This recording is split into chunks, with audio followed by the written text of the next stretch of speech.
வணக்கம் தலைவா, அனைவருக்கும் இனிய வணக்கம். இன்றைக்கி நம்ம இந்த ஒரு வீடியோவில் எதை பற்றி பார்க்க போகிறோம் அப்படின்னு பார்த்தீங்கன்னா, தமிழக அரசு போக்குவரத்து கழகங்களில் வந்திருக்க வேலைவாய்ப்பு செய்திகளை பற்றி இந்த ஒரு வீடியோவில் பார்க்கலாம்.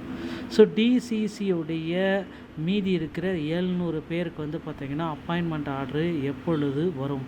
ஸோ இது யாருக்கு இந்த அப்பாயின்மெண்ட் ஆர்டரை கொடுக்க போகிறாங்க? ஸோ டிசிசியில் மீதி இருக்கிற நபர்களுக்கு, இவர்களுக்கு அனைத்து நபர்களுக்குமே அப்பாயின்மெண்ட் லெட்ரு வந்துடுமா அப்படின்னு நீங்கள் இங்கே கேட்குறீங்க. ஸோ இது குறித்து இந்த வீடியோவில் ஒரு முக்கியமான தகவலை நான் இப்போ உங்களுக்காக சொல்ல போகிறேன். நீங்கள் நம்முடைய சேனலை முதல் முறையாக பார்க்குறீங்க அப்படின்னா மறக்காமல் ஒரு சப்ஸ்கிரைப் பெல்லை கிளிக் பண்ணி வச்சுக்கோங்க. டிரைவர் கம் கண்டக்டர் இந்த பணியிடங்களை நிரப்புறதுக்காக கிட்டத்தட்ட 10 ஆண்டுகளாகவே பார்த்திங்கன்னா தமிழக அரசு போக்குவரத்து கழகத்தில் ஒரு பெரிய போராட்டம் ஒன்று போயிட்டு இருந்துச்சுங்க. ஸோ டிரைவர் கம் கண்டக்டரை அதிக அளவில் நிரப்பணும், அதிக அளவில் தமிழகம் முழுவதுமே டிரைவர் கம் கண்டக்டரை எடுக்கணும் அப்படின்றத கோரிக்கைகள், பல லட்சம் கோரிக்கைகள் மேலே வச்சிட்ருக்காங்க.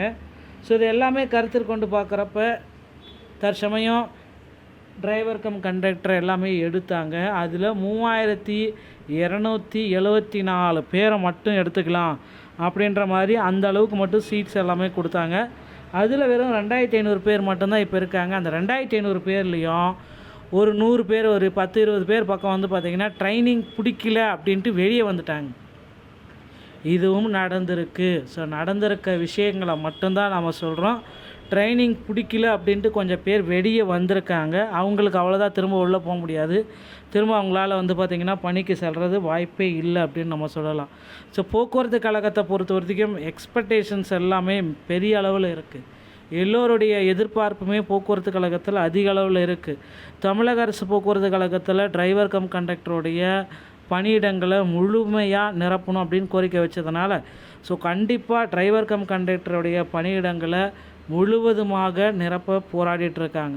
ஸோ மீதி இருக்கிற அந்த 800 பேருக்கும் பார்த்திங்கன்னா டிரைவர் கம் பணியிடங்களுடைய அப்பாயின்மெண்ட் ஆர்டரு எப்போ வெளியிடுறாங்க அப்படின்றது தான் இப்போ கேள்விக்குறியாக இருக்குது. அப்பாயின்மெண்ட் ஆர்டரை பொறுத்த வரைக்கும் இன்னும் ஒரு சில தினங்களில் உங்களுக்கு வீடு தேடி வந்துவிடும் இந்த அப்பாயின்மெண்ட் ஆர்டரு. ஸோ ரெடி ஆகிக்கோங்க மக்களே, உங்களுடைய வீடு தேடி வீட்டுக்கே போஸ்டல் மூலமாக இந்த அப்பாயின்மெண்ட் ஆர்டரு வர சொல்லியிருக்காங்க. ஸோ அதிவிரைவில் உங்களுக்கு அப்பாயின்மெண்ட் ஆர்டர் கிடைச்சிடும். கிடைச்ச விட பார்த்திங்கன்னா நீங்கள் அடுத்து பார்த்திங்கன்னா ட்ரைனிங்க்கு போகிறதுக்கு தகுதி உள்ளவராக மாறிடுவீங்க. ஸோ ட்ரைனிங்க்கு உண்டான தகுதிகள் அனைத்துமே உங்களுக்கு கொடுத்துருவாங்க. அடுத்த கட்ட நிகழ்வுக்கு நீங்கள் உங்களை ஆட்படுத்திக்கலாங்க. ஸோ போக்குவரத்து கழகத்தில் தற்சமயம் பார்த்திங்கன்னா அந்த 2026 நோட்டிஃபிகேஷன் எல்லாருமே எதிர்பார்த்த ஒரே ஒரு விஷயம் என்ன அப்படின்னு பார்த்திங்கன்னா, அந்த 2026 டிஎன்எஸ்டிசியோடைய நோட்டிஃபிகேஷன் என்னவாக இருக்கும் அப்படின்ட்டு எல்லார் மத்தியிலுமே எதிர்பார்க்குறீங்க. 2026 இந்த ஆண்டோடைய டிஎன்எஸ்டிசியோடைய நோட்டிஃபிகேஷன் அப்படின்னு நம்ம பார்க்குறப்ப எக்ஸ்பெக்டேஷன்ஸ் பார்த்திங்கன்னா அதிக அளவில் இருக்குது. போக்குவரத்து கழகத்தில் டிரைவர் தனியாக, கண்டக்டர் தனியாக எடுக்கணும் அப்படின்ற மாதிரி கோரிக்கைகள் போயிட்டுருக்கு. டிரைவர் ஒரு 10,000 பேரும், கண்டக்டர் ஒரு 10,000 பேரும் எடுக்கவே ஆகணும் அப்படின்ற மாதிரி சில கோரிக்கைகள் வலுவாக போயிட்டுருக்கிறனால நிச்சயமாக போக்குவரத்து கழகத்தில் அதிக அளவு காலி பணியிடங்களை இந்த ஆண்டு உருவாக்கி புதிய நோட்டிஃபிகேஷன் வெளியாகும் அப்படின்றத எதிர்பார்க்கலாங்க.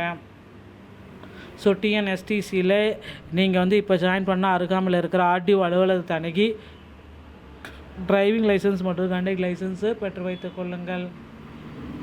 இந்த ஒரு வீடியோ உங்களுக்கு பிடிச்சிருந்தால் நீங்கள் நம்முடைய சேனலோட இணைந்திருங்கள். மீண்டும் ஒரு நல்ல தகவலோடு நான் உங்களை சந்திக்கிறேன். நன்றி, வணக்கம், தேங்க்யூ.